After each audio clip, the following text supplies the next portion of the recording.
entendre, vous êtes bénis de la part du Seigneur, chers téléspectateurs. Nous sommes encore là ce soir dans le cadre de notre émission Terelesti, une émission qui fait des envols, une émission qui donne des opportunités et qui nous amène à expérimenter le divin, à vivre le divin en nous et à pouvoir expérimenter la grâce de Dieu. Jésus était seulement sur le point de remettre son âme à son Père, après avoir passé un quart d'heure très compliqué, très difficile, au milieu des êtres humains sur la terre. La Bible déclare qu'il a été molesté, on l'a battu, on l'a traîné devant les tribunaux, il a été accusé faussement, et il a eu des personnes qui se sont jointes, et ils ont continué à affirmer des choses qui n'étaient pas réelles. Alors pendant que Jésus-Christ se prépare donc à retourner chez son Père, avant de le faire, sur le bord de l'épuisement et la fatigue, quelque chose de très fort va se produire. Dans la fatigue, tout être normal qui est épuisé dans son corps avec des énergies de pensée va solliciter qu'on lui donne de l'eau à boire. Alors Jésus a demandé qu'on lui donne à boire, mais à la place de l'eau, on a remis plutôt à Jésus un vinaigre. Mais Jésus n'a pas pu prendre le vinaigre parce que, vous savez, c'est pas normal pour un être humain de prendre le vinaigre, de consommer, comme si on prenait un jus, un vin ou quelque chose de cette nature. Alors Jésus n'a pas pu le prendre, et quelque temps après, une autre situation s'est produite sur la croix. Jésus, avant de remettre son âme à son Père, va faire une déclaration solennelle en disant Terelesti. Terelesti, qui est une expression venant de la langue romaine, qui veut dire simplement en français tout est accompli, est une preuve réelle et tangible que justement Jésus venait de finir, d'accomplir, de parfaire l'œuvre pour laquelle son Père l'a envoyé. Donc dans le cadre de cette émission Terelesti, tout est accompli, nous avons eu le temps de parcourir avec vous ensemble une thématique très importante qui nous a amené à expérimenter une grande délivrance pour la plupart de ceux qui nous ont suivis et ceux qui ont été connectés, qui sont venus nous rencontrer. Ils ont reçu beaucoup de grâce, notamment la thématique quand le serpent est brûlé, la navigation aboutit. Nous avons parcouru de fond en comble jusqu'à près, je crois, près de 17 ou 14, 15 épisodes. Je ne me rappelle pas très bien ici, mais de toutes les façons, nous avons eu à recevoir beaucoup d'appels et plusieurs d'entre vous ont reçu la délivrance, ont beaucoup reçu la bénédiction de Dieu par le canal de cette émission. Aujourd'hui, nous allons aborder un nouveau thème allant dans le même cadre de l'émission Terelesti, mais avant de pouvoir aborder ce thème, je vais d'abord, je ne suis pas venu seul ce soir, comme depuis un bon bout de temps. Je suis avec ma fille, l'assistante, une de mes assistantes, la servante de Dieu, Gisèle Guissé. Bonsoir. Bonsoir mon évêque. Comment vous allez ce soir? Je vais bien, et toi? Mais par la grâce de Dieu, on est là, on va bien, et on espère que par la grâce de Dieu, ce soir encore, nous allons vivre quelque chose de bien. Est-ce que vous avez un petit mot à passer à ceux-là qui vous écoutent avant que nous puissions démarrer cette émission ce soir? Chers téléspectateurs, bonsoir. Ce que je vais vous dire ce soir, c'est que restez connectés et vous verrez les miracles du Seigneur Jésus-Christ s'accomplir dans vos vies pendant que vous serez en train d'écouter ce message. Même lorsque vous aurez fini de l'écouter et que vous serez encore en train de repasser ce message dans vos vies, le miracle du Seigneur Jésus-Christ va s'accomplir dans vos vies. Soyez connectés et restez connectés et soyez bénis. Merci, on va prier le Seigneur. Dieu, je prie ce soir parce que nous voulons entrer dans une nouvelle dimension, une autre chose, une nouvelle chose d'une profondeur appelle une autre profondeur. Je prie ce soir que l'esprit de quelqu'un soit connecté à la grâce de Dieu pendant que nous allons évoluer dans cet enseignement qui va être sûrement conclu par une prière, que quelqu'un dans sa maison, les écailles s'ouvrent, tombent de ses yeux et que le miracle de la délivrance se produise dans la vie de beaucoup de personnes qui sont pris dans l'engrenage que l'ennemi a construit autour d'eux. Nous bénissons ton nom et nous prions que le sang de Jésus soit à l'écoute, soit à l'action et une action immédiate et rapprochée avec ceux qui sont en ligne en ce moment par le canal de cette chaîne de télévision. Vous êtes bénis de la part du Seigneur au nom de Jésus-Christ. Amen. Amen. Alors, donc, dans le cadre de notre émission, pour le numéro qui va commencer ce soir, nous allons entamer avec un nouveau thème. Donc, l'intitulation est « La sorcellerie et sa nocivité ». Le thème que nous allons engager aujourd'hui, c'est la sorcellerie et sa nocivité. Nous reprenons la sorcellerie et sa nocivité. Et nous sommes donc là ce soir pour pouvoir mettre les balises de ce message sur la sorcellerie et sa nocivité. Nous allons nous appuyer sur un passage de la Bible qui va être le passage de base, le livre de Deutéronome chapitre 18, verset 9 au verset 12, que je vais demander à ce que l'on lise. Deutéronome chapitre 18, verset 9 au verset 12. Nous allons d'abord écouter cette lecture avant de commencer avec ce message. Nous lisons Deutéronome 18, du verset 9 au verset 14. Lorsque tu seras entré dans le pays que l'Éternel ton Dieu te donne, tu n'apprendras point à imiter les abominations de ces nations-là. Qu'on ne trouve chez toi personne qui fasse passer son fils ou sa fille par le feu. Personne qui exerce le métier de devin, d'astrologue, d'augure, de magicien, d'enchanteur. Personne qui consulte ceux qui évoquent des esprits ou disent la bonne aventure. Personne qui interroge les morts. Car quiconque fait ces choses est en abomination à l'Éternel. Et c'est à cause de ces abominations que l'Éternel, ton Dieu, va chasser ces nations devant toi. Ok, merci. Ça c'est Deutéronome chapitre 18, verset 9 à 12. Vous voyez, nous sommes dans un temps très précis où Israël est sorti d'une nation, une nation où pendant de longues années a été influencée par beaucoup de pratiques qui étaient développées dans cette nation, justement avec le phénomène de l'adoration d'une multiplicité de dieux qui était connu en Égypte, tel que vous connaissez avec l'histoire de l'Égypte. Ils avaient beaucoup de dieux là-bas. Et pendant 430 ans, ce peuple a été sous l'influence de plusieurs de ces pratiques qui étaient développées. Et Dieu savait que pendant que ce peuple est en train de quitter, avec beaucoup de peine, beaucoup de douleur, cette nation égyptienne, ils ont eu le temps pendant 430 ans d'être influencés par toutes ces pratiques qui étaient dans ce pays. Et ils vont aller maintenant entrer dans un nouveau pays que Dieu leur donne, là où coule le lait et le miel. Dieu voudrait que ce peuple-là apprenne à connaître un autre Dieu, qui ne soit pas un Dieu fait à partir des mains d'hommes, un Dieu qui est fabriqué à partir des métaux ou à partir, je ne sais quoi d'autre encore de cette nature, mais un Dieu qui, bien que n'étant pas visible à l'œil nu, mais peut être réel, est réel, et d'ailleurs réel, et se manifeste par sa puissance, et il aimerait que ce peuple-là donc bénéficier de cette nouvelle dimension de la connaissance de ce Dieu. Alors Dieu donc, avant de les amener à entrer dans la dimension la plus importante de leur vie, va les interpeller sur la question alors des faux dieux, et notamment avec la question des pratiques occultes qui sont développées, qui étaient développées en Égypte déjà, telles que le phénomène de la sorcellerie, qui était pratiqué de façon quotidienne dans la vie d'Égyptiens. C'était devenu une coutume d'Égyptiens, c'était une logique, une norme pour eux. Alors Dieu interpelle son peuple ici, dans le livre de Deutéronome, pour les avertir que ce que vous avez vécu un peu plus quand vous étiez dans le pays d'Égyptiens, et là où je vous amène, ce peuple, la raison pour laquelle je suis en train de vouloir les chasser pour vous donner héritage, possession de ce lieu, c'est simplement, ou alors l'une des raisons phares, c'est parce que ce peuple justement avait dédié leur vie à l'adoration des pratiques, ou à la célébration, ou alors à la vénération, à des pratiques peu orthodoxes, à des pratiques très dangereuses dans lesquelles ce peuple s'était livré, tel que le phénomène de la sorcellerie qui a été à l'origine de tout ce qui s'est passé dans ce peuple-là, et la raison fondée pour laquelle je serai obligé de les enlever de leur héritage. Donc nous voyons qu'à partir déjà de ce livre de Deutéronome, nous voyons déjà une raison fondée pour laquelle Dieu est obligé de créer un certain nombre de catastrophes et de malheurs dans la vie des nations et des peuples, ou alors de les dégager d'un certain nombre d'environnements, les faire perdre certaines opportunités, justement à cause du phénomène de la pratique de la sorcellerie. Alors, de plusieurs courants idéologiques, chers amis, plusieurs courants idéologiques, coutumes et traditions et religions du monde continue aujourd'hui à croire, à véhiculer l'idée selon laquelle la sorcellerie est une forme de mythologie. Vous voyez, plusieurs courants idéologiques et plusieurs coutumes et traditions du monde continuent, et religions d'ailleurs, continuent à véhiculer l'idée selon laquelle la sorcellerie serait simplement une forme de mythologie développée par des nations occidentales pour pouvoir créer de la peur, jeter de la peur afin de pouvoir s'accaparer des biens des nations ou alors des peuples qui sont moins puissants qu'elles. Et plusieurs courants donc continuent à nous prêcher dans ce sens-là, et plusieurs religions continuent à croire que la sorcellerie est de la mythologie. Pour certains, la sorcellerie est de la mythologie. Pour certaines religions, la sorcellerie est une chose qui n'existe pas.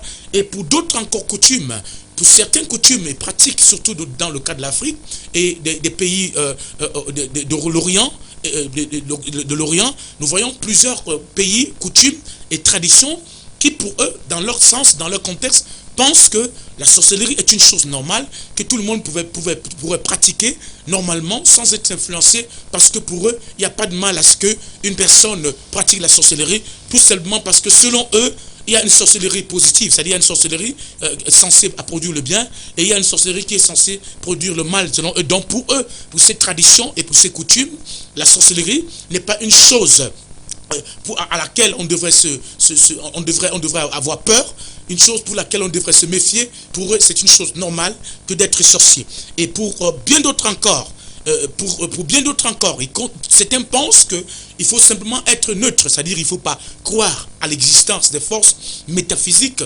diaboliques ou des influences métaphysiques comme la sorcellerie, parce que pour eux, la sorcellerie est une imagination, c'est le produit de l'imagination des peuples qui vivent sous la peur ou sous la crainte, ou alors des gens qui pensent que, en fait, qui ne croient pas, des gens qui pensent, qui sont subtils, hein, qui croient à la subtilité par rapport aux influences qu'on peut avoir et qui n'ont pas d'explication à la dimension naturelle. Donc, nous avons donc ces trois courants de pensée qui côtoient le monde en quotidien. Certaines idéologies, certains peuples, traditions, religions du monde qui pensent que la sorcellerie, c'est de la mythologie. Quand on parle de la mythologie, c'est des choses, c'est des inventions qui sont liées à un certain nombre de pratiques ou à un certain nombre de croyances auxquelles plusieurs peuples se sont voués pendant dans des décennies, dans des années un peu plus passées, dans des décennies antérieures, où ces personnes sont livrées à des croyances, selon eux, ces croyances donc n'existant pas dans la norme, constituent donc de la mythologie. Alors ils ont pris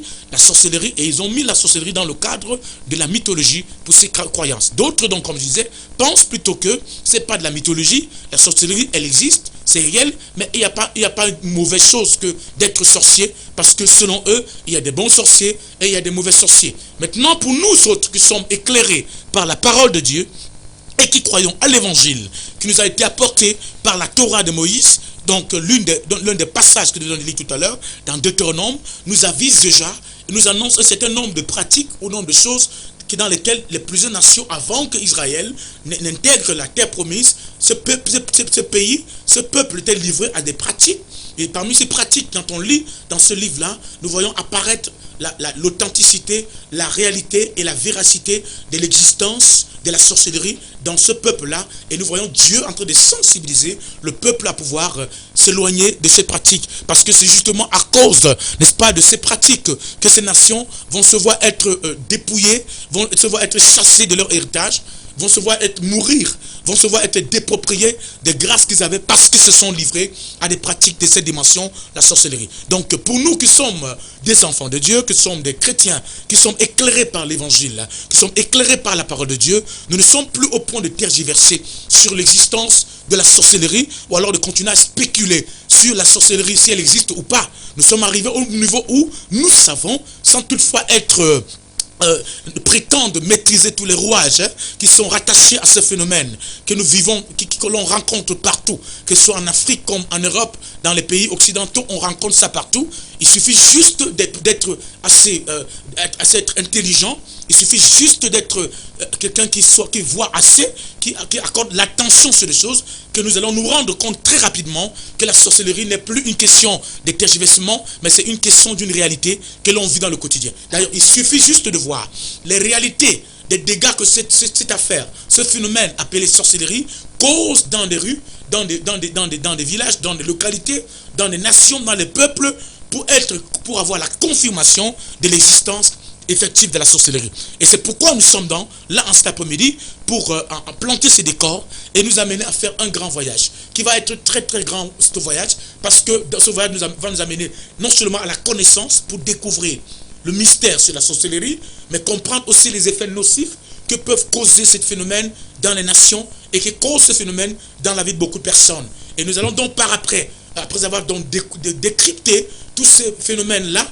nous arriverons à vous donner des conclusions et à vous donner des positions à prendre par rapport à cela pour pouvoir vaincre la sorcellerie qui est assez nocive aujourd'hui dans notre génération comme ça a été dans les générations un peu plus passées. Amen. Alors, avant donc de s'engager dans cette hostilité, permettez-moi d'abord de vous donner un petit témoignage d'une chose qui a été vécue, un phénomène qui a été vécu moins d'un mois Et nous sommes ici dans le cas de la Côte d'Ivoire, du côté de Yopougon. Yopougon, c'est l'un des quartiers stratégiques d'Abidjan, un quartier assez peuplé, là où on a vu des personnes, plusieurs artistes, des grands artistes qui chantent le coupé des galets, et d'autres personnes se sont vues être en train de se mouvoir, ont grandi et ont eu leur renommée partant de ce quartier. Alors, il y a un phénomène qui se passe, qui m'a été raconté, c'est pas de la mythologie, ce n'est pas une raconterie, mais c'est une chose réelle qui a été vécue.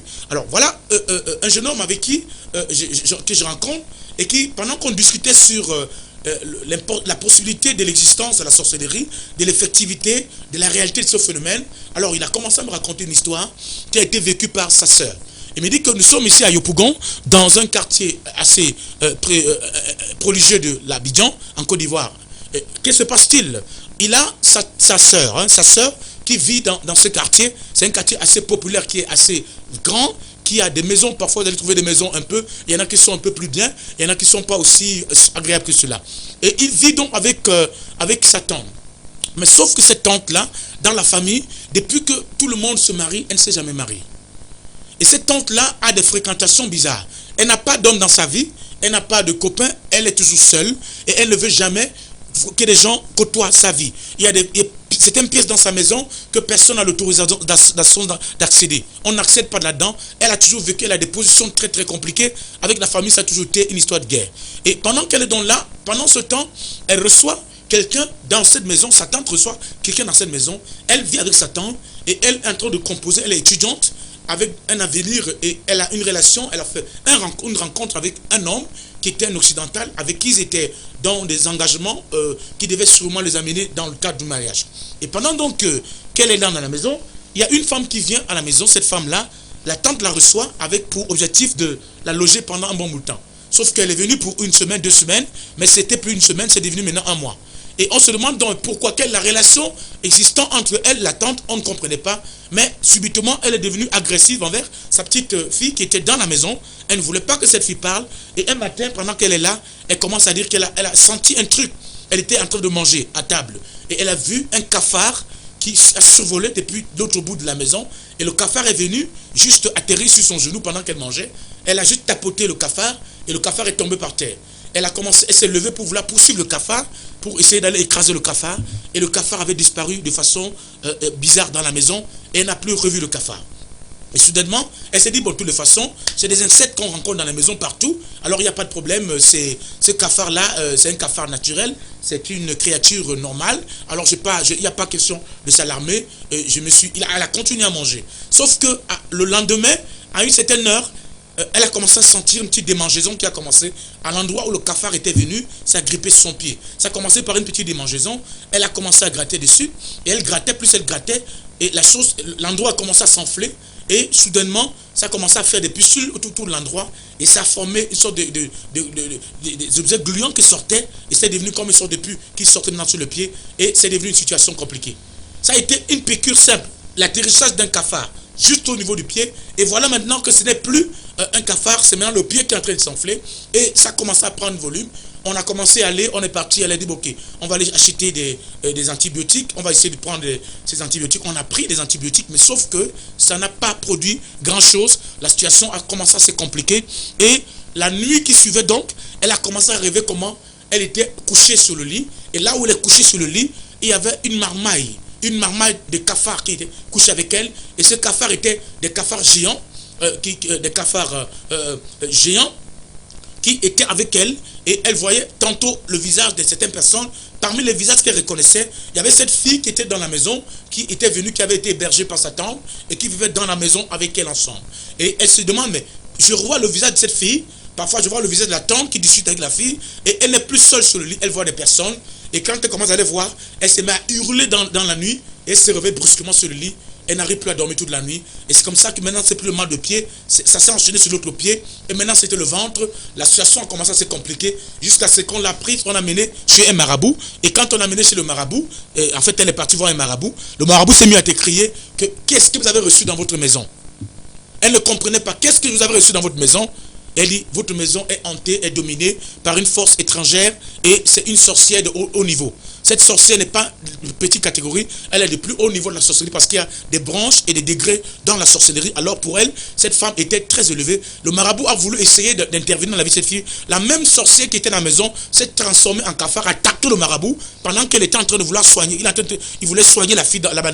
Et le marabout a laissé tomber le tout, a commencé à s'enfuir. Je ne vous parle pas des choses de la science fiction, mais je vous parle d'une chose réelle qui a été vécue et qui m'a été racontée par des personnes crédibles qui ont assisté à cette situation. Et la situation dont le marabout tombe là-bas, commence à s'enfuir, et c'est comme ça que le marabout part et la fille aussi commence à courir.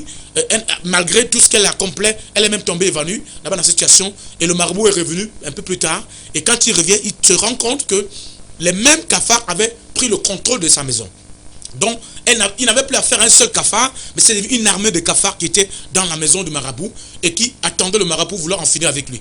Il était obligé d'entrer dans d'autres pratiques pour essayer de s'excuser parce qu'il a affronté une puissance qui dépassait son niveau. Et voilà maintenant à quel niveau nous sommes. Alors, on était obligé de ramasser cette fille pour commencer à l'entraîner sur les spirites. Et même là, ça n'a pas donné jusqu'à ce qu'elle se retrouve dans une église. C'est pendant la délivrance, donc maintenant que l'esprit de la fille, parce que quand le cafard mord la fille, du moins, l'esprit en question est entré dans la fille et la personne, cette sorcière, a entré par le canal de la morsure et a réussi à intégrer l'âme de la fille, a commencé à la tourmenter. L'objectif était maintenant de pourrir son intérieur et réussir à l'entraîner la mort. Et il a fallu l'intervention de plusieurs programmes, des prières et des pasteurs, des hommes de Dieu qui ont intervenu pendant de longues années, pendant de longs mois pour arriver à la délivrance de cette fille. Et l'esprit de la femme là en question est en train de parler. Et pendant qu'on priait pour elle, elle a craché un cafard qui est sorti de sa bouche. Le cafard est sorti, le même cafard qui est entré. Donc, le cafard pique une personne, et voilà, maintenant, le cafard n'est plus seulement au niveau du genou, mais il a fait comment pour intégrer l'âme de la fille, parce que le cafard est sorti pendant la délivrance, et c'est après cette délivrance que cette fille rend témoignage de ce que Dieu a fait dans sa vie, lié à un phénomène qu'elle a vécu d'une manière bizarre. Elle était obligée de ramasser ses affaires et fuir la maison de sa tante. Et cette tante, après, avec les prières, elle-même, elle a commencé à fuir parce qu'elle a été démasquée. Les gens de la famille se sont levés et disaient qu'on va venir avec des machettes pour vouloir la tuer parce que c'était la fille de Trouille. Et on se rendait compte que c'était une sorcière de haut niveau qui était dans une association de sorcellerie pendant longtemps. Ça, c'est un témoignage vivant de ce phénomène pour vous amener à comprendre déjà. Pour ceux qui veulent penser que la sorcellerie est une chose et de la mythologie, c'est une réalité. Et il y en a tellement de témoignages comme ça qu'on peut raconter qui sont vécus dans le quotidien avec beaucoup de personnes, que ce soit en Afrique comme en Europe. Maintenant donc, revenons, pour revenir à nos moutons, nous allons donc commencer d'abord par définir qu'est-ce que c'est que la sorcellerie. On parlera de la sorcellerie et ses voies d'initiation. Ok, la sorcellerie et ses voies d'initiation, ça c'est le premier point que nous allons donc commencer à traiter avec vous maintenant ensemble. On ira dans un esprit très posé d'enseignement. Et si vous êtes là, connecté avec nous, vous avez la possibilité de nous appeler. Vous êtes libre d'appeler ou alors simplement d'envoyer vos SMS. Et si vous voulez aussi nous soutenir dans le cadre de contribuer pour que cette émission qui est en train de faire du bien à plusieurs nations, à plusieurs personnes, continue à faire du bien à plusieurs personnes, vous avez les numéros au bas de votre écran. Vous pouvez être l'une des personnes qui soutiennent cette émission d'une manière ou d'une autre, financièrement comme dans les autres aspects, par la prière et surtout venir rencontrer l'homme de Dieu qui vous aidera dans le cadre de votre délivrance. Alors, revenons donc maintenant sur le point 1, la sorcellerie et ses voies d'initiation. Je parlerai d'abord de la sorcellerie et ses voies d'initiation. Qu'est-ce que c'est que la sorcellerie? On commence par là. Ok. Malgré plusieurs définitions qu'on essaie de donner, parce qu'il y a plusieurs définitions qu'on essaie de donner à la sorcellerie, ci et là, nous pouvons retenir d'une manière simple que la sorcellerie, c'est la magie traditionnelle. C'est une sorte de magie traditionnelle où l'on fait appel aux esprits méchants. C'est une magie traditionnelle où on fait appel aux esprits méchants, qu'on appelle généralement les démons, et qui permet d'avoir une influence sur les gens et les événements. On utilise un phénomène de magie, et par le phénomène de la magie traditionnelle, on peut influencer des personnes en mal, surtout en mal, en les jetant des sorts. Comme on a vu le cas ici, en les jetant des sorts ou en provoquant des phénomènes, des influences qui peuvent les amener à exposer à des dangers quelconques. Donc quand on parle de la sorcellerie, il s'agit de quoi? C'est une sorte de magie traditionnelle qui fait appel aux esprits méchants et des démons et qui permet d'avoir une influence sur des gens et sur des événements. Et pour être encore plus clair, la sorcellerie de manière plus claire est l'ensemble des procédés. Quand on parle de la sorcellerie, c'est un ensemble de procédés, un ensemble de pratiques et de pensées transmises. C'est un ensemble de procédés, un ensemble de procédés, un ensemble de pratiques et de pensées transmises, qui sont transmises de génération en génération dans une famille et qui fait appel à l'intervention des démons. Hein? c'est une sorte de pensée, comme on appelle souvent le courant de pensée, un courant d'influence qui peut aller de génération en génération dans une famille et qui est mouvementé ou est piloté par des démons qui travaillent dans le but d'agir sur des hommes et des événements qui sont suscités dans leur vie, qui se produisent dans leur vie. Je reprends encore la définition. La définition de la sorcellerie, c'est quoi? Quand on parle de la sorcellerie c'est de la magie, une sorte de magie traditionnelle, qui fait appel aux esprits méchants. Une sorte de magie traditionnelle qui fait appel. Donc pour l'exercer, on a besoin des esprits méchants et des démons qui permettent d'avoir une influence négative sur des gens et sur des événements. Autrement dit, la sorcellerie, de manière claire, est l'ensemble des procédés. Quand on parle de la sorcellerie, on ne parlera pas de la procédure d'une manière simple parce que c'est un ensemble de procédés et des pratiques et des pensées aussi qui sont transmises génération après génération dans une famille et qui fait appel à la force, à l'intervention des démons pour agir sur la vie des hommes ou sur des événements qui se produisent dans leur vie. Donc, ce qui se précède, donc, ce que nous pouvons donc garder ici de façon claire, hein, nous pouvons affirmer que la sorcellerie est d'abord et avant toute chose une histoire de famille. Quand on parle de la sorcellerie, vu au-dessus de la définition, on part déjà sur la base du fait que quand on parle de la sorcellerie, puisqu'on parle de génération après génération, il s'agit d'abord sur la base une histoire de famille. Une histoire de famille, une histoire de génération.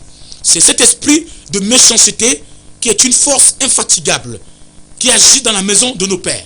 Okay? C'est un esprit qui agit dans la maison de nos familles et qui se répand génération après génération. C'est pourquoi tout à l'heure, quand on va commencer à vous parler des voies d'initiation, vous allez vous rendre compte comment est-ce que beaucoup de personnes se retrouvent dans la sorcellerie sans se rendre compte qu'ils sont dans la sorcellerie, ou alors qu'ils se rendent compte qu'ils sont dans la sorcellerie, mais ne veulent pas y en sortir parce qu'ils pensent que être sorcier est une bonne chose comme plusieurs le croient ou alors le pensent aujourd'hui. Je vous dirais que c'est déjà une erreur de base, à la base ou au fondement de tout, c'est une erreur de penser que être sorcier est une bonne chose. Il n'y a jamais de bien dans le fait d'être un sorcier parce que ça tourne toujours mal. Un peu comme avec l'histoire du serpent, être sorcier, ça te termine toujours mal quand vous êtes sorcier. Alors, je disais donc que la sorcellerie, c'est un courant de pensée ou alors une force magistrale qui agit sous l'aide des démons qu'on fait intervenir dans le but d'influencer des vies des personnes, surtout en mal, ou alors d'influencer des événements. Il y a des événements qui sont censés se produire dans un sens positif dans la vie des gens. Des personnes qui sont sorcières utilisent des pouvoirs occultes par un phénomène de pratique de magie ou par un courant de pensée qui est transmis des générations dans le but de pouvoir provoquer des choses contraires qui sont censées arriver dans la vie des gens afin de pouvoir les exposer à des situations ou alors à des phénomènes qui ne devraient pas exister dans leur vie. Alors quand vous vous rendez compte qu'il y a des choses bizarres qui ne sont pas explicables selon la science humaine, selon la science biologique, ou la science naturelle, ou la science universelle, ces choses-là qui arrivent dans votre vie, qui sont des phénomènes étranges, qui se produisent dans votre vie de façon anormale, à des moments bien précis, et parfois que vous remarquez de façon constante dans votre famille, vous êtes en train de vivre ce qu'on appelle un cas d'une sorcellerie plausible dans votre famille, et vous devez vous rendre compte de cela. Amen. C'est pourquoi aussi Jésus a donc dit dans le livre de Matthieu chapitre 10, verset 36, on peut lire un peu dans Matthieu chapitre 10, verset 36, parce que je vous dis que la sorcellerie d'abord, sur la base de tout, est un problème de famille. Ça part déjà sur la base de la famille, sur la base de l'identité familiale, sur la base de l'identité sociale, c'est-à-dire l'appartenance à une ethnie, l'appartenance à une race biologique, l'appartenance surtout à une famille nucléaire. C'est là où la sorcellerie généralement prend son origine, d'après le livre de Matthieu chapitre 10, verset 36. Qu'est-ce qui est écrit dans Matthieu 10, verset 36, nous pouvons lire la parole du Seigneur. Dans Matthieu 10, le verset 36, il est écrit Et l'homme aura pour ennemi les gens de sa maison. Celui qui aime son père ou sa mère plus que moi n'est pas digne de moi. Voilà. Et celui qui aime son fils ou sa fille plus que moi n'est pas digne de moi. Voilà, vous voyez donc ici dans ce passage que nous allons lire, Jésus est en train de placer les balises pour nous faire comprendre, pour affirmer et confirmer la réalité, la véracité, la profondeur, la justesse de l'œuvre de la sorcellerie qui, d'après la définition que nous avons donnée, est d'abord une question d'une histoire de famille.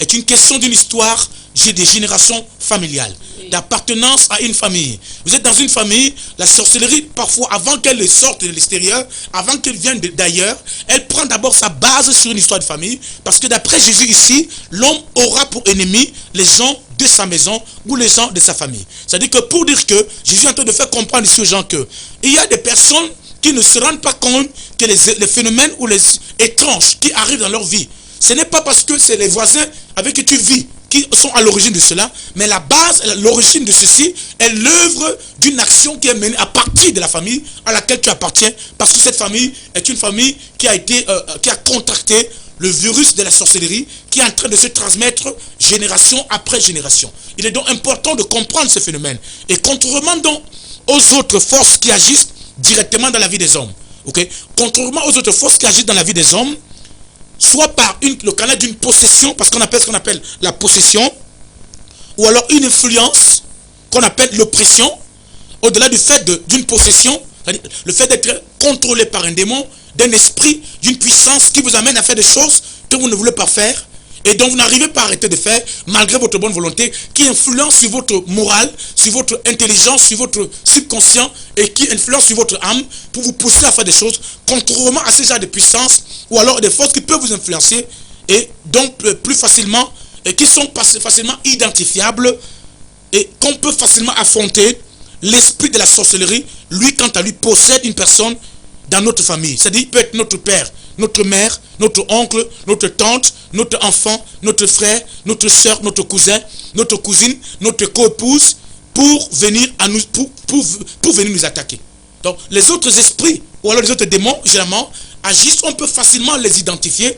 On les identifie par les effets des actions qui mènent, qui agissent directement. On peut voir une personne en train de manifester, par exemple, une colère qui n'est pas une colère naturelle, qui peut manifester la violence, qui n'est pas une violence naturelle, qui peut se comporter d'une manière, et tout le monde peut facilement voir que cette personne est sous une influence ou sur une possession, c'est-à-dire elle est contrôlée par un esprit, un démon, une puissance étrange qui pousse la personne à faire des choses, un peu comme dans l'histoire du légionnaire dont nous raconte la parole de Dieu, dont Jésus a été confronté dans la parole du Seigneur, où il arrivait dans un endroit où un homme était influencé par une légion, et quand on parle de légion, on est au moins dans 1000 à 2000 démons, donc il était contrôlé par près de 2000 démons qui habitaient son esprit et qui le tourmentaient, avec pour motivation de l'amener dans les cimetières, et il s'est gratté le corps, il se déchirait, il prenait les bouteilles, il se faisait des entailles dans le corps. Il y a des gens comme ça, quand ils sont sous l'influence peut-être de la colère, tant qu'il ne s'est pas blessé, il n'a pas blessé une personne, elle ne va jamais se calmer. Ça, c'est une possession démoniaque.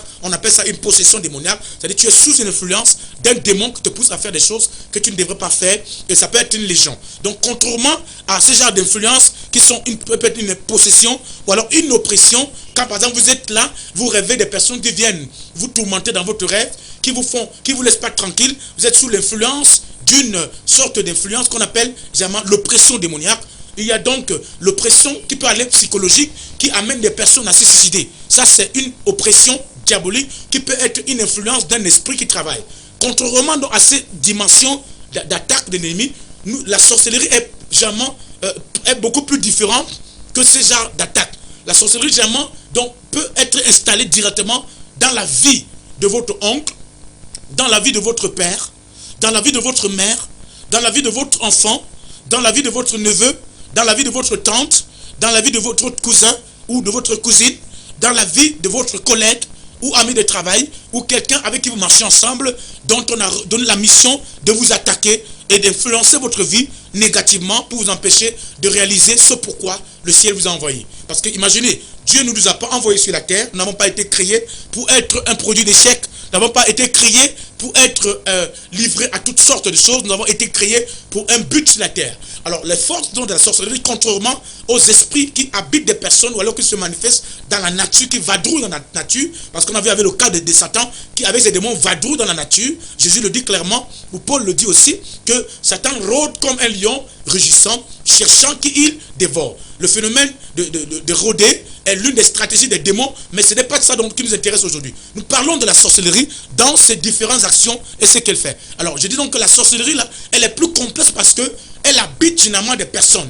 Elle siège dans l'âme des personnes et elle agit à partir de l'âme de la personne, parce que l'âme de la personne est le siège des émotions, le siège de la volonté, le siège de l'intelligence, le siège des pensées, le siège de tous ces éléments d'intelligence aussi. Le siège de l'intelligence. C'est à partir donc de là, qui est la partie qui concerne la partie appartenant à l'être humain, que les démons donc opèrent. Et alors l'esprit de sorcellerie vient donc s'installer dans l'âme d'une personne et part à partir de son âme pour commencer donc à agiter son esprit, son âme, ou utiliser son esprit qui est le corps spirituel de l'homme. Parce que quand on parle de l'esprit, il s'agit d'un corps immatériel de l'homme et il peut donc utiliser donc à partir du siège de l'âme pour récupérer l'âme de l'esprit de la personne et amener donc l'âme et se déplacer dans des endroits bien précis pour attaquer des personnes d'une manière ou d'une autre. De toute façon, on verra les mécanismes, on verra les stratégies, on verra les méthodes, on parlera de cela de fond en comble. Nous sommes encore aussi en train de faire la définition pour nous expliquer que lorsqu'on parle de la sorcellerie, avant de commencer à regarder la sorcellerie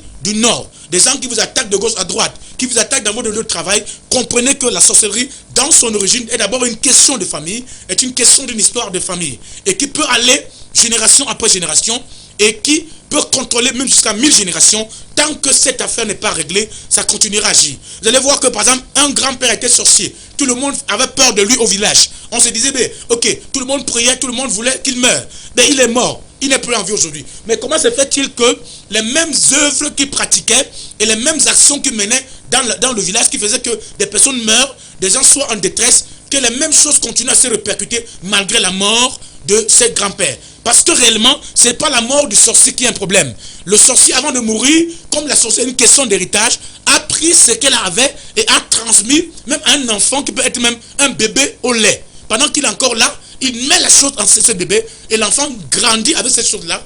Et avant même qu'il commence, dès qu'il va devenir un peu conscient de la réalité, ils vont commencer donc à l'inviter à prendre connaissance de cette réalité pour pouvoir décider d'intégrer ou pas.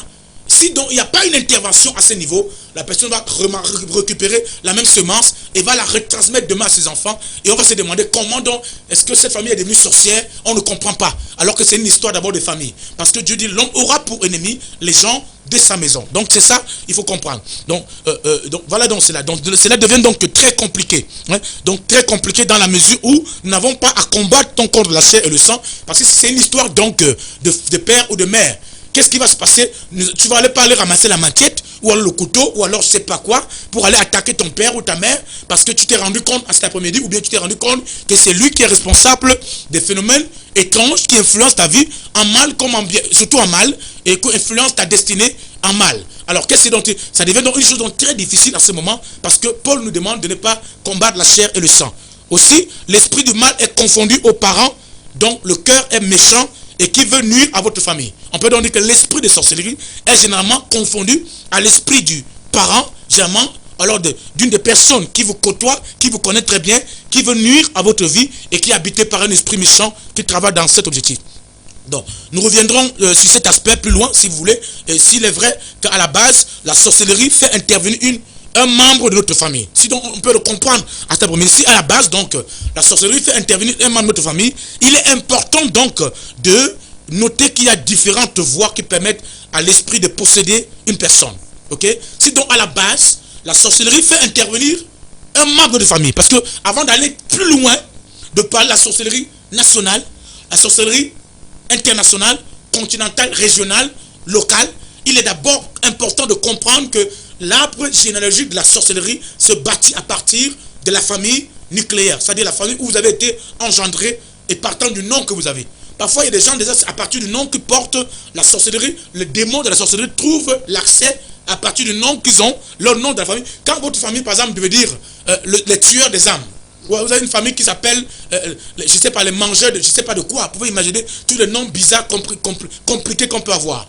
À partir déjà de son nom, donc c'est la base du nom familial, sur la base de la cellule familiale nucléaire, la sorcellerie a pris ses fondements à partir de là et va commencer à agir à partir du nom que vous portez, et vous ne pourrez pas arrêter cela tant que cette affaire n'est pas réglée dans une dimension spirituelle, dans une dimension parallèle. Parce que la sorcellerie, ce n'est pas une histoire de physique, ce n'est pas une histoire de la guerre physique, c'est une histoire de la guerre spirituelle. Il faut donc comprendre ces choses-là à partir de cette base. Amen. Amen. Donc, nous comprenons donc que si c'est la base, donc, la sorcellerie donc, est une histoire de famille, une histoire d'appartenance à une famille, ou alors de la base d'une famille. Il est donc important de comprendre que si c'est donc ainsi, ça veut dire qu'il y a donc un phénomène de voie d'initiation.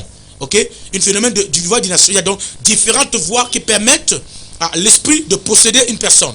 Il y a donc plusieurs voies qui permettent à l'esprit de sorcellerie de posséder une personne. Et notons au passage qu'une personne étrangère qui vient vivre avec vous sous le même toit constitue aussi un membre de la cellule familiale. Oui. Très important à vous faire comprendre maintenant. Avant d'aller encore plus loin, de vous parler des différentes voies d'initiation. Quand on parle ici de la cellule familiale, il ne s'agit pas seulement de ton père ou de ta mère. Ce n'est pas seulement ton père ou ta mère ou tes oncles ou tes tantes avec qui tu vis dans la maison. Mais une personne, par exemple, que tu as logée dans ta maison, dont tu ne connais même pas très bien, que tu ne maîtrises pas. On a vu le cas de Balaam. Ici, lorsqu'il reçoit quelqu'un dans sa maison, il était prophète de Dieu. Et Dieu lui pose la question dans la nuit, quel est l'individu que tu as hébergé dans ta maison? Oui. Parce que Dieu savait que cet homme qui est entré dans la maison était dans un club, dans une sorte de confrérie de sorcellerie. Et il venait pour venir mettre Balaam en problème. Et Dieu a remarqué cela et il lui pose la question, quels sont ces gens que tu as logés dans ta maison? À partir du moment où tu loges des personnes dans ta maison que tu ne maîtrises pas, que tu ne connais pas, il y a beaucoup de personnes aujourd'hui qui ont des problèmes, qui souffrent de beaucoup de maux, qui se retrouvent même dans les cellules, dans des problèmes, dans des difficultés, dans des souffrances inutiles, tout simplement parce qu'elles ont hébergé des personnes qu'elles ne maîtrisaient pas, et ces personnes étaient des envoyés, étaient des sorciers mandatés, avec pour objectif de venir mettre ta maison dans le chaos et la désolation totale. C'est pourquoi il devient très important d'avoir le don de discernement, a dit quelqu'un dans la parole du Seigneur. Amen. Amen. Amen. Donc, en passant donc, nous avons dit que la sorcellerie, donc, quand on parle de cellules familiales, on parle de base familiale, il serait important de comprendre qu'il ne s'agit pas seulement de ton père, de ta mère, des cousins ou des cousines, des personnes avec qui tu vis ensemble tous les jours, mais même la personne que tu as fait venir du village, ou alors je ne sais pas de quel endroit, que tu ne connais pas parce que ton oncle, ta tante t'a dit, ok, voilà ton cousin, ta cousine, prends-le, amène-le dans ta maison et garde-le dans ta maison. On a vu ce qui s'est passé avec le cas d'Abraham et avec le cas de son neveu Lot, ce qui s'est produit dans la vie d'Abraham. Vérité. Ok, on a vu comment Abraham, après la mort de son père, va se retrouver en train de vivre ce phénomène dont on reviendra dans un autre domaine, parlant de la sorcellerie domestique, on reviendra dessus. Mais je commence déjà à vous donner l'aperçu ici pour vous faire comprendre que ce n'est pas seulement une question des personnes avec qui tu vis, mais ça peut être les gens que tu viens héberger dans ta maison, qui sont des amis, soi-disant des amis, mais que tu ne maîtrises pas et qui ont pour mission de venir mettre le chaos dans ta maison. J'ai vu des personnes souffrir des maladies, tomber et mourir. Se sont dépouillés, on les a arrachés de leurs biens et on les a laissés en un état de mort totale. Parce qu'ils ont pris quelqu'un qu'ils ne connaissaient pas et qui est venu dans la maison avec pour mission de venir causer le chaos et la désolation dans cette maison. Vous nous écoutez encore, c'est une bonne chose. Vous avez la possibilité d'appeler ou d'envoyer vos SMS parce que nous sommes là pour vous amener dans la bénédiction et expérimenter la grâce. Maintenant, parlons donc la voie d'initiation à la sorcellerie. C'est ce point que nous allons nous arrêter ce soir. Parlons des différentes voies d'initiation, ça c'est le point numéro 2. On a parlé de la définition, et maintenant parlons des différentes voies d'initiation à la sorcellerie. Quelles sont les différentes voies d'initiation? Ok. La voie d'initiation à la sorcellerie se révèle sous 4 angles, ou sous 4 formes. Comment une personne peut se retrouver initiée à la sorcellerie? Je vous donne la révélation parce que la Bible dit le peuple de Dieu périt faute de connaissance. Amen. Il y a des gens qui se sont retrouvés initiés à la sorcellerie, mais ne se sont pas rendus compte qu'on les a déjà initiés à l'intérieur. Or, lorsque vous n'avez pas la connaissance, vous êtes la nourriture de Satan. Quand vous n'avez pas la connaissance, vous n'êtes à l'abri de rien du tout. Parce que le siècle dans lequel nous sommes est un siècle de connaissance. Et l'ignorance ne fait pas partie de ce siècle. Et tous ceux qui sont dans l'ignorance, ils vont subir des dégâts qu'ils ne pourront pas arranger. La nocivité de la sorcellerie, l'une des bases fondamentales est le phénomène de l'ignorance. Mais ce n'est pas ce qui nous intéresse. Parlons des 4 voies d'initiation à la sorcellerie. Quelles sont les 4 voies d'initiation au phénomène de la sorcellerie? Parlons de ces 4 voies. La voie numéro 1 est la voie d'initiation par acquisition libre et volontaire. La toute première voie d'initiation à la sorcellerie est la voie d'initiation par acquisition libre et volontaire. Je m'explique. Il y a des personnes qui vont rencontrer par exemple des grands sorciers pour acquérir la puissance, moyennant à quelque chose ou à quelques présents qu'ils vont remettre, de l'argent ou des présents, pour soit se venger ou protéger leur famille. Est-ce que vous me suivez cet après-midi? Amen. Amen. Il y a des personnes, librement, de leur gré, volontairement, sans être absolument sous une pression quelconque, se sont levés un matin et sont allés rencontrer des grands sorciers, parmi lesquels on peut avoir des marabouts, des charlatans, des devins, et plusieurs autres, des astrologues, et toutes autres personnes qui font ce genre de pratiques, vont les rencontrer dans le but de chercher la puissance pour obtenir la protection, ou alors pour recevoir l'autorité dans le but de se venger ou de se protéger ou protéger leur famille. Une fois la transaction faite, ils sont directement initiés sans savoir. Vérité. Ok? Amen. Toutes les femmes qui vont, dans la plupart des temps, rencontrer les marabouts. Oh, j'ai un marabout, il est puissant. Mon marabout, il est tellement puissant, il est fort. Certes, il est fort, il est puissant. Mais tu dois comprendre que dès le moment où tu allais voir le marabout, parce que tu veux avoir un talisman pour arracher tel homme, parfois qui n'est même pas ton homme. Nous avons les appels ici en ligne.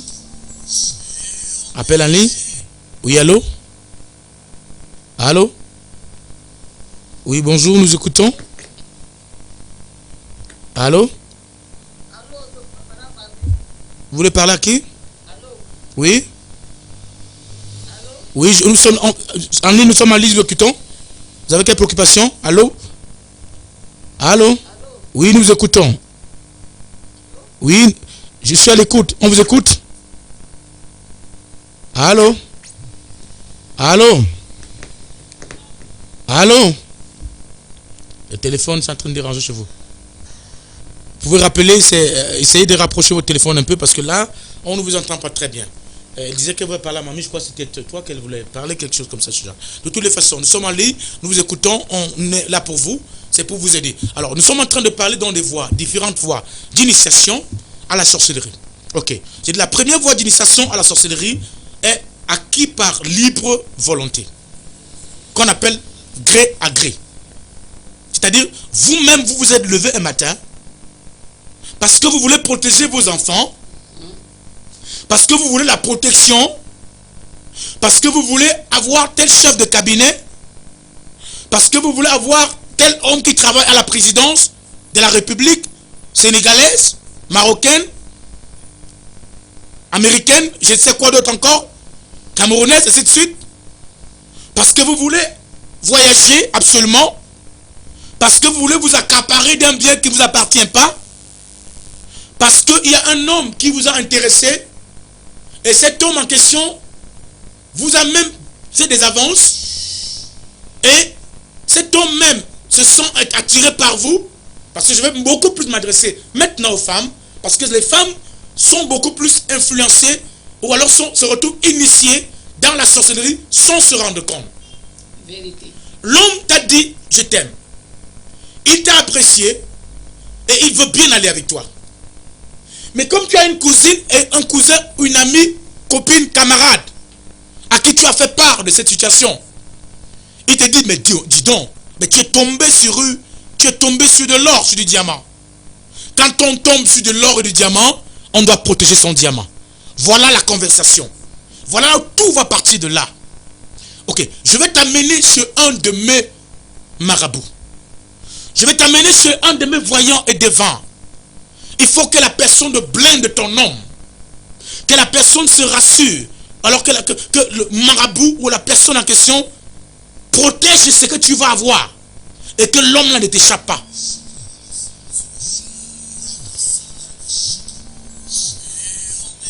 Oui, allô, nous sommes en ligne, nous écoutons. Allô? Oui, bonsoir.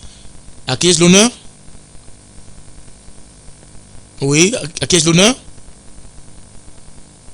Vous voulez?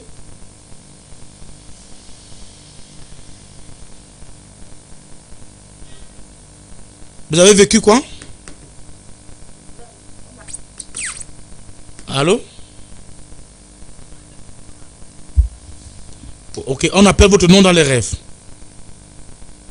Allô? Allô? Oui, on appelle votre nom dans les rêves. Ok. Et là, quand on vous appelle dans les rêves, vous voyez, est-ce que vous arrivez à identifier la personne? Allô? Allô? Allô? Oui, je demande, est-ce que quand on vous appelle dans les rêves, vous arrivez à identifier la personne qui vous appelle? Vous arrivez à la reconnaître? Ah, elle est coupée, on est coupé avec la... Je n'ai pas... Ok, vous avez la possibilité de rappeler, le téléphone il est ouvert, les SMS sont là, même après l'émission, vous pouvez appeler, mais nous sommes là pour vous. Vous avez la possibilité de poser toutes les questions parce que cette fois-ci, la délivrance, vous allez arriver même dans votre maison. Amen. Ça va vous trouver dans votre maison. Amen. Et si vous arrivez demain dans le cadre de notre culte, on vous fera découvrir encore des mystères.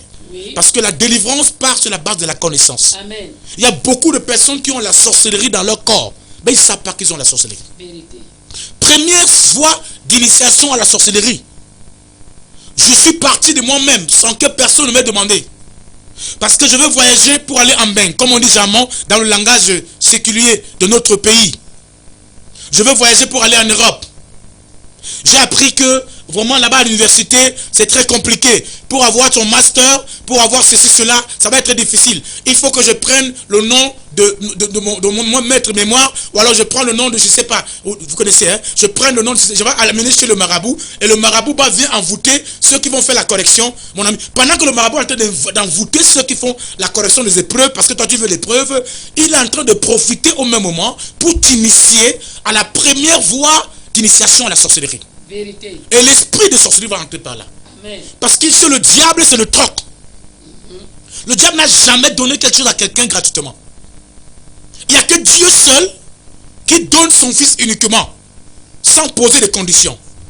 Et qui te dit par rapport, si tu acceptes, il te met la condition, si tu l'acceptes, tu es libre d'accepter ou pas. Mais c'est le diable, toutefois où le diable te donne une chose, il ne te la donne pas gratuitement, il te la donne avec une condition. En contrepartie, il doit s'assurer qu'il t'a marqué. Vérité. Et il te marque avec l'esprit de sorcellerie. Vérité. Et l'esprit là va commencer à agir dans ta vie et tu ne te rendras pas compte qu'il est présent dans ta vie. Vérité. Il est entré par quoi et par comment? Le jour où tu allais voir ces marabouts. Oui. Le jour où tu allais voir ces charlatans. Parce que tu voulais que ton enfant qui était malade soit soigné. Et soit disant que l'hôpital n'a pas pu le soigner, au lieu de prendre ton enfant, l'amener dans un endroit, dans un cercle de prière, où les gens prient le Seigneur réellement, où on fait la délivrance, tu l'as pris, tu l'as amené chez le marabout, tu l'as amené chez le charlatan l'a amené dans une rivière, et on vous parlera de ça dans la suite de l'émission, les différents autres accès par lesquels la sorcellerie passe, comme la voie des mystures. Les mystures dont on vous parlera dans les prochains moments qui vont venir. Mais pour le moment, je vous parle d'abord de la première voie d'initiation. Il y a des gens parce qu'ils cherchent la puissance. Il y a des gens parce qu'ils cherchent la protection. Il y a des gens parce qu'ils veulent le pouvoir. Il y a des gens parce qu'ils veulent certaines énergies. C'est un privilège. Avoir accès à un certain nombre de privilèges et aller plus rapidement vont voir les marabouts, des féticheurs, les charlatans, des liseurs d'aventure, des devins et des pratiquants de sorcellerie. Et les personnes là vous donnent le pouvoir que vous voulez. Mais en contrepartie, il vous dépose la semence de la sorcellerie qui est entrée en vous. Vérité. Et le démon là dont va entrer en vous va commencer à opérer. Une fois dont les transactions dont sont faites, il se retrouve, elle se retrouve initiée ces personnes. Et cette initiation est en réalité une alliance ou un contrat établi entre cette personne et la divinité qui désormais agira à travers sa personne. Vérité. Donc lorsque le marabout te donne le remède, lorsque le charlatan te donne le gris-gris va soigner le mal que tu as. Oui. Va te protéger contre les influences que tu penses. Va faire un certain nombre de choses que tu souhaites voir.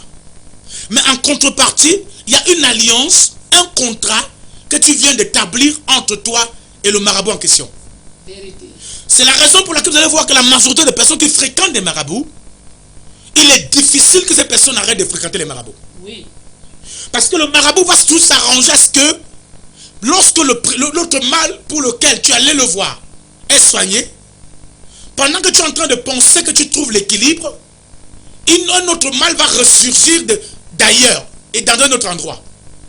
Parce que tu seras obligé de repartir chez lui pour que tu restes dans le cadre de l'alliance que tu as établie inconsciemment avec le marabout. Donc l'une des portes d'accès ou des voies d'initiation à la sorcellerie est le phénomène d'aller vers des personnes que vous pensez être détenteurs des pouvoirs étranges, des pouvoirs surnaturels, des pouvoirs occultes, parce que vous voulez la protection, parce que vous voulez la bénédiction, parce que vous voulez l'argent facile, parce que vous voulez des garanties, parce que vous voulez la sécurité. Ces personnes sûrement ayant des pouvoirs qui leur ont été transmis par le phénomène spirituel, par un contrat avec Satan, vous donneront ce que vous voulez, mais en contrepartie, vous devez vous rendre compte que vous avez déjà été initié à la sorcellerie. Vérité. Alors si tu me suis en cet après-midi, et que tu as été un jour chez un marabout, je dis un seul jour, Oui. la repentance que tu as fait ne suffit pas. Vérité. Est-ce que tu me comprends? Vérité. La repentance seule, le fait de dire, oh je suis désolé d'avoir été chez le marabout, Satan s'en fout pas mal du fait de dire que tu es désolé. Parce qu'une alliance, un contrat, signé quelque part, ne peut être révoqué que sur entente de deux personnes. Oui. Ou alors sur la base du fait qu'une autre personne qui a un contrat plus puissant que l'autre la vienne s'interposer et rembourse, ou alors remettre les liens d'opération qui ont établi le contrat. C'est alors à ce moment que la personne avec qui tu es en contrat peut dire que le contrat est résilié. Pour le cas du marabout, le marabout va faire de vous son mari spirituel. Oui. Non seulement il vous donne l'esprit de sorcellerie, mais il va s'inviter de façon constante et présente dans votre vie. Vous le verrez dans vos rêves, en train de vous parler. Vous le verrez dans vos rêves, en train de vous donner des directives. Vous le verrez dans vos rêves, en train d'avoir des rapports sexuels avec vous. Vous le verrez dans vos rêves, en train de vous emmener dans des endroits, en train de vous commander, en train de vous orienter, en train de vous influencer d'une manière comme d'une autre. Vérité. C'est la présence ou alors la justification ou alors la preuve authentique de la présence d'un esprit de sorcellerie dans votre vie. Et qui est entré par la voie d'initiation, qui est passé par la porte de la volonté gré à gré ou par la volonté personnalisée. Ça, c'est la première voie d'initiation à la sorcellerie. Allons-y maintenant sur la deuxième voie d'initiation à la sorcellerie. La deuxième voie d'initiation à la sorcellerie est la voie d'initiation par les contaminations alimentaires. La voie des contaminations alimentaires. Je m'explique. C'est-à-dire, cette voie qui se fait à travers la nourriture chez des grandes personnes comme chez les enfants. Elle se fait lorsque dans les songes, il y a des personnes qui vous donnent à manger. Quand vous voyez des personnes qui vous donnent régulièrement à manger de la viande, par exemple, ou de la nourriture, ou alors elle se fait aussi de manière physique. Dans la réalité, lorsqu'une personne sorcière envoûte la nourriture qu'elle vous donne à manger, et dans le but de vous tuer et de s'aimer en vous le germe de la sorcellerie. Ça, c'est la deuxième voie d'initiation. La voie par le phénomène des rêves. Et dans ces rêves, on vous donne constamment à manger. Oui. Parfois, vous voyez comment vous êtes en train de manger la cuisse de poule. Alors que la nuit, avant que vous allez dormir, le dernier repas n'était pas une cuisse de poule. Il y a cela même 2 jours, vous n'avez jamais mangé une cuisse de poule. Mais quelles sont ces cuisses de poule que vous déchirez en constance dans vos rêves? Il y a une présence d'un esprit de sorcellerie qui est en train d'opérer dans votre vie. Et Dieu est en train de vous faire comprendre que cet esprit est entré dans votre vie par le canal d'une nourriture qu'on vous a fait manger, que j'appelle la nourriture d'initiation à la sorcellerie. Oui. Ok? Amen. Le germe va entrer dans votre vie et cela peut être de la viande, de la nourriture simple, des biscuits, des bonbons, des autres choses que l'on donne à manger et surtout aux enfants dans les écoles.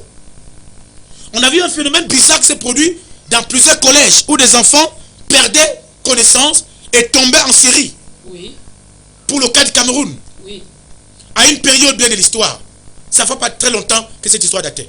Vérité. Et lorsqu'on s'est mis à faire des enquêtes, la police faisant des enquêtes, on est remonté sur tout ça, on a rendu compte qu'il y avait un enfant sorcier qui avait été envoyé dans l'école Et donc son travail était de distribuer des biscuits. Chaque fois qu'il arrive le matin, le gars, il se fait passer pour un bon samaritain. Et il distribue des biscuits à vos enfants dans des établissements.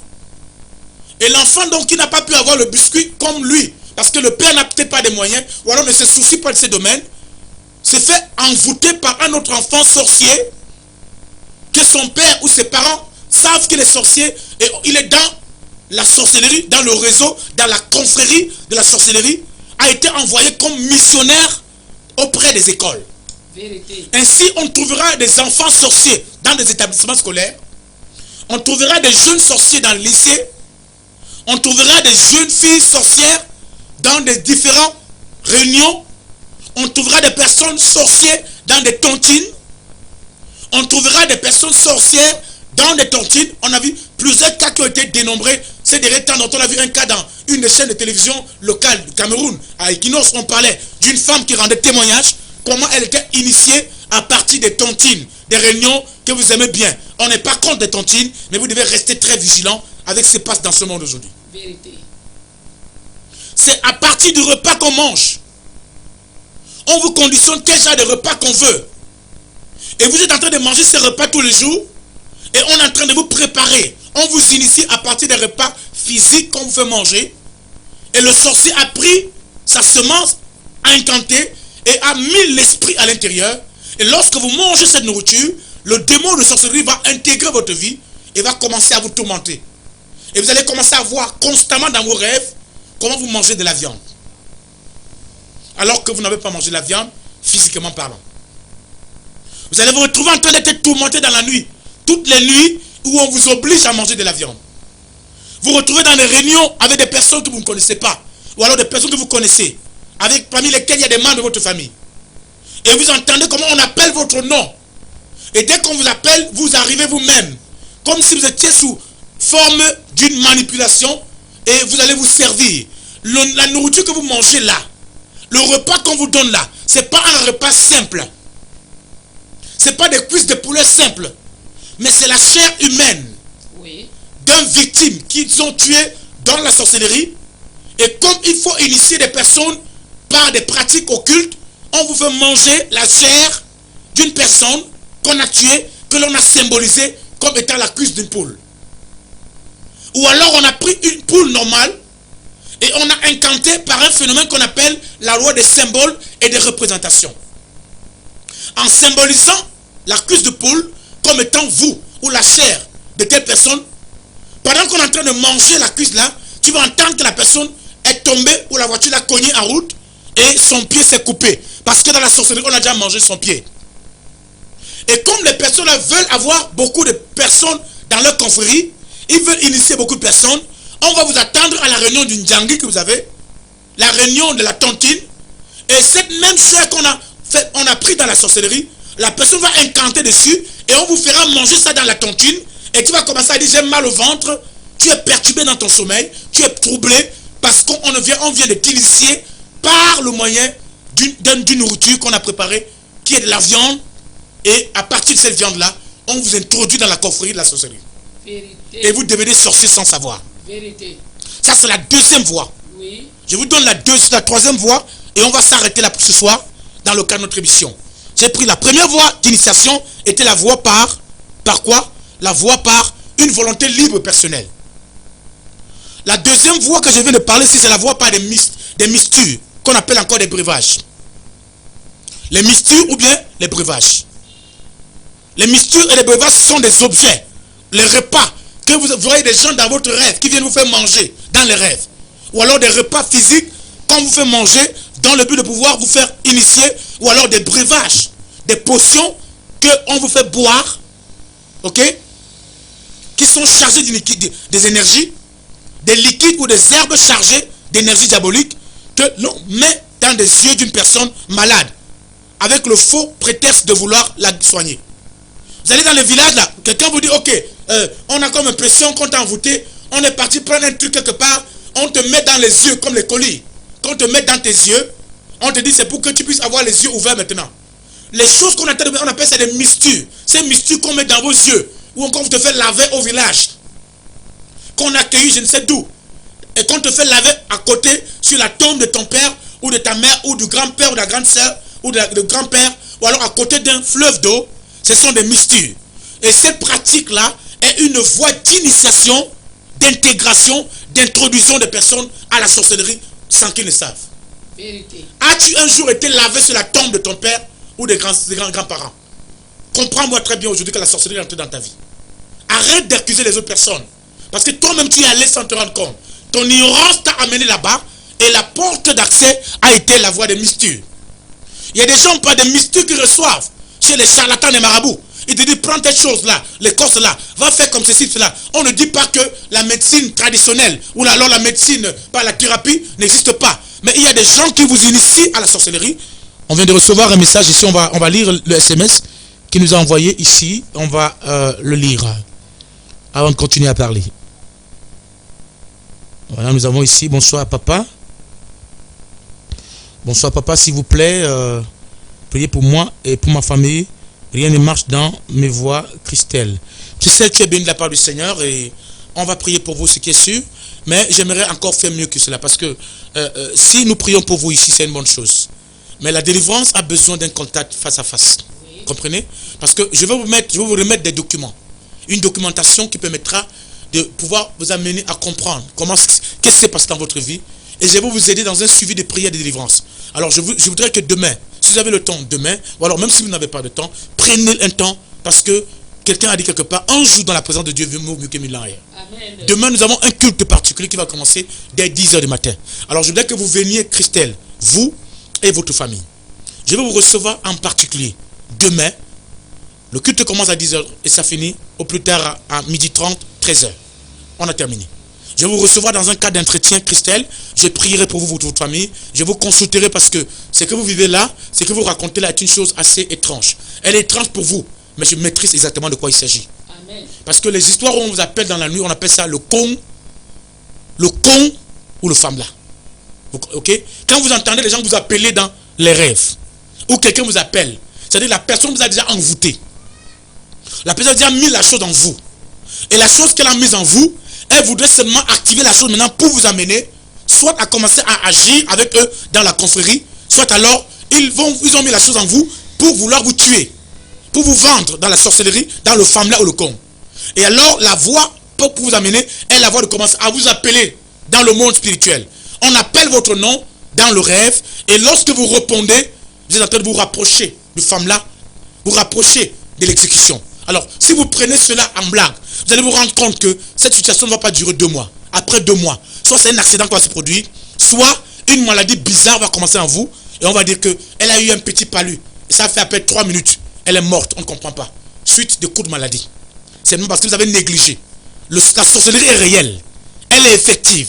Et ces dégâts, on les voit. Oui. Et ces dangers sont là. Et elle est constante au milieu de nous.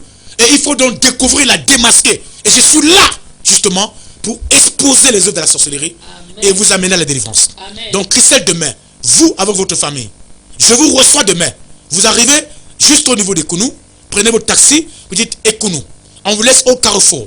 Et dès que vous êtes au carrefour, vous appelez un numéro, ou alors vous prenez ce notre numéro que je vais vous donner, le 691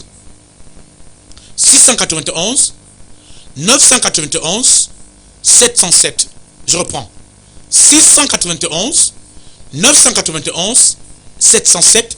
Et là, c'est l'assistante qui est à côté de moi, Gisèle, qui va vous recevoir, qui viendra vous récupérer juste au niveau de la station d'essence qui se trouve à la station d'essence MRS au niveau du carrefour Ekounou. L'église est à peine à 200 mètres de la route.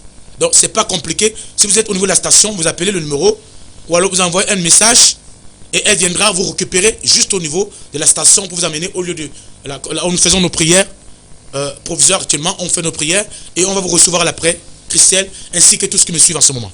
Alors, je vous parlais donc de la voie d'initiation par le phénomène des mystères et des breuvages. Les mystères sont des potions que les marabouts vous donnent.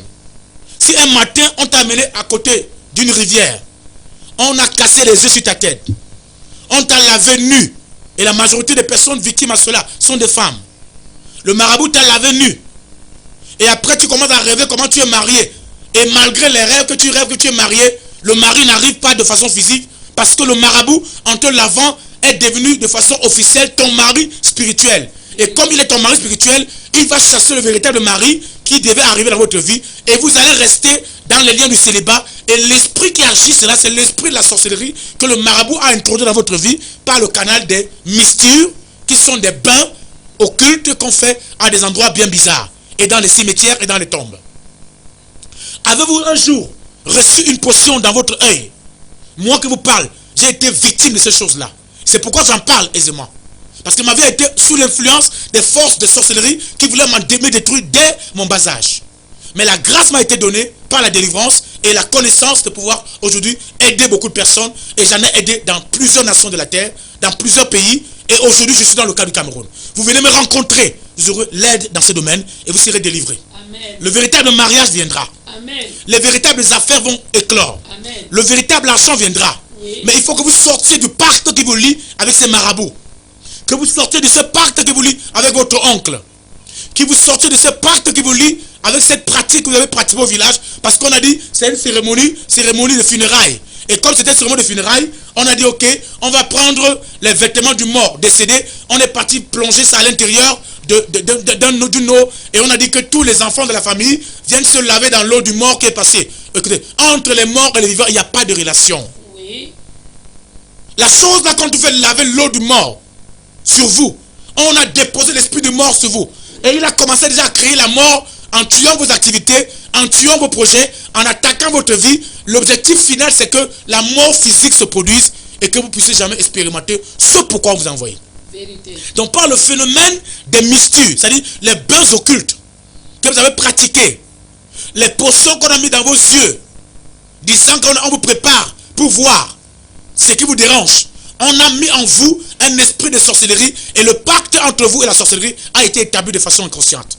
Et c'est la raison pour laquelle vous vivez des phénomènes bizarres dans la nuit et vous n'arrivez pas à être tranquille dans votre sommeil. Parce qu'il y a un pacte qui vous lie à la sorcellerie. Et ce pacte-là doit être brisé. Amen. Venez demain au culte là, on vous aidera à briser ce pacte. Amen. Je suis venu pour vous enseigner aujourd'hui. Amen. La prière effective de délivrance, vous la recevrez demain. Nous sommes là chaque fois pour nos programmes de prière à l'église les dimanches entre 10h et 13h, les mercredis entre 18h et 20h, les jeudis entre 18h et 20h. Et les vendredis soirs, c'est une soirée spéciale pour ceux qui viennent pour avoir la connaissance. Nous enseignons pour ce genre de phénomènes. Nous enseignons pour tout le monde.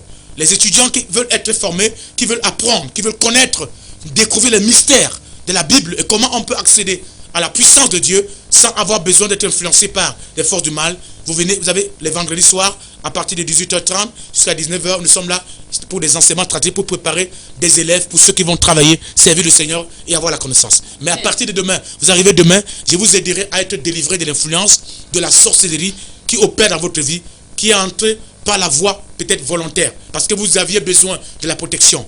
Vous aviez peur de quelqu'un, vous avez peur de la mort, vous êtes allé voir quelqu'un et la personne vous a donné des pouvoirs, vous a donné un gris-gris, vous avez remis un talisman, vous avez remis une potion, vous avez remis une poudre et la poudre là vous êtes parti déposer dans votre maison, elle est sous votre lit, mais vous n'arrivez plus à dormir parce que la poudre vous réclame toutes les nuits que vous êtes obligé d'aller au cimetière pour aller dormir avec les morts. Parfois on vient enlever votre âme et vous retrouvez votre âme dans un cimetière en train d'accoucher avec une morte, avec une personne décédée, avec un membre de votre famille ou quelqu'un que vous ne connaissiez pas. Vous êtes devenu esclave des esprits des cimetières. Tout ça, c'est la présence d'un esprit de sorcellerie dans votre vie. Vérité. Et c'est entré parce que vous êtes allé prendre les poudres chez les marabouts.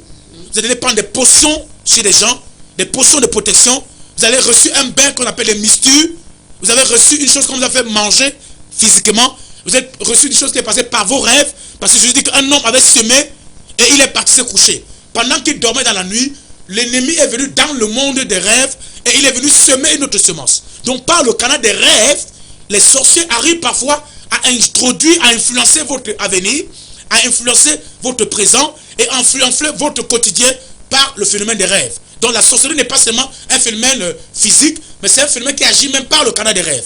Les gens que vous voyez dans vos rêves, qui viennent vous inviter, qui provoquent des accidents dans votre vie, qui créent des phénomènes, qui vous donnent à manger, sont en train de vous préparer un nombre de choses. Parfois c'est un accident. Quand on veut créer un accident dans votre vie, on commence à vous donner des repas dans les rêves. On fragilise votre esprit, on expose votre âme, et les énergies que votre âme comporte pour être protégée on vous dénude de ces énergies et on vous expose maintenant à une attaque soudaine et on va envoyer un guerrier sorcier qui va attendre 13 heures pour envoyer une voiture et on va dire seulement qu'elle est morte de suite d'un accident bizarre. Alors que tu ne t'es même pas à côté de la route. On a commencé à te préparer dans les rêves, par la nourriture. On a commencé à te préparer dans les rêves, par des couches de nuit. On a commencé à te préparer dans les rêves, par des phénomènes bizarres, par le fait d'aller dans des endroits bizarres, en train de côtoyer des cimetières, en train de coucher avec des morts, en train d'avoir des rapports sexuels avec vos tantes, avec vos oncles. C'est par la voie d'initiation dans les rêves que la sorcellerie a été introduite. Donc même par le moyen des rapports sexuels, dans les rêves bizarres, la sorcellerie est entrée dans votre vie. Il y a des gens qui rêvent tous les jours, qu'on les couche toutes les nuits, et n'arrivent pas à dormir la nuit. Quelqu'un vient toujours coucher avec vous à partir de 3 h du matin. Quelles sont ces couches de nuit qui n'interviennent qu'à 3 h du matin? C'est la preuve d'une semence de sorcellerie qu'on a mis en vous, et on est en train de développer cela pour que vous soyez conscient du fait qu'on a déjà mis la chose en vous, et on veut maintenant vous amener à l'étape supérieure, qui essaie de vous rendre conscient de la chose et commencer à utiliser votre esprit dans la sorcellerie. Êtes-vous victime des phénomènes de couches de nuit?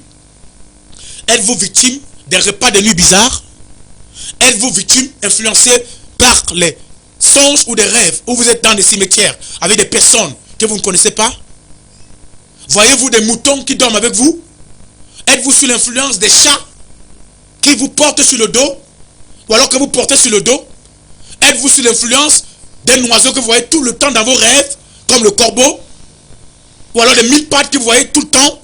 La présence d'un 1000 pattes dans les rêves est la présence d'un serpent dans votre vie, qui est un esprit de sorcellerie, et donc pour la mission qui est en train de dévorer votre vie, et à la fin vous tuera, s'il n'y a pas une intervention. Alors, quelqu'un a dit quelque part, prévenir vaut mieux que guérir. Et la meilleure façon de prévenir des situations est de venir rencontrer l'homme que Dieu a mandaté, qui a la connaissance et qui a la clé, qui a la solution de Dieu, pour vous aider non seulement à pouvoir connaître ces choses-là, mais surtout arriver à réussir à vaincre la sorcellerie dans votre vie. Ce n'est pas en allant voir des marabouts ou en commandant des bagues à l'Inde. Ces bagues-là vont te dépasser après 10 ans. Elle va te dépasser à porter. Ça, j'en suis sûr. Parce que j'en ai aidé plusieurs personnes qui ont commandé des bagues en Inde, commandé des bagues dans plusieurs endroits, commandé des potions. Ces potions les dépassent aujourd'hui à transporter. Alors si vous avez des choses dans votre maison, vous n'arrivez pas à enlever cela, parce qu'on a détruit, parce que vous allez chercher. Je suis là. Dieu m'a envoyé pour cela. Je vous aiderai. Mais venez me rencontrer dans l'église. Et on va établir un programme. Je viendrai dans votre maison, enlever la chose là que le marabout vous a donnée et qui vous dépasse à être enlevé. Amen. Dieu a créé quelqu'un qui a la puissance d'agir. Et c'est pourquoi je suis là. Amen. Vous avez écouté cette émission cet après-midi, vous êtes bénis de la part du Seigneur. Nous sommes à la fin pour ce numéro qui est le premier numéro. Et nous allons continuer avec vous la prochaine fois lorsque nous serons là. Et vous pouvez écouter cette émission demain par la grâce de Dieu à partir de 21 h. Vous serez bénis. Vous êtes libre de pouvoir appeler. Même après cette émission, les appels et les SMS sont libres. Et surtout toi, Christelle, je t'attends, toi, ta famille. Invite tes amis. Invite tous ceux que tu connais, les gens que tu aimes, qui ont aussi ces mêmes problèmes comme toi. Et le Seigneur vous aidera. Vous êtes bénis de la part du Seigneur. Shalom, shalom, shalom, servant du Seigneur. Soyez bénis du Seigneur. On se retrouve la prochaine fois. Soyez bénis. Amen. Amen.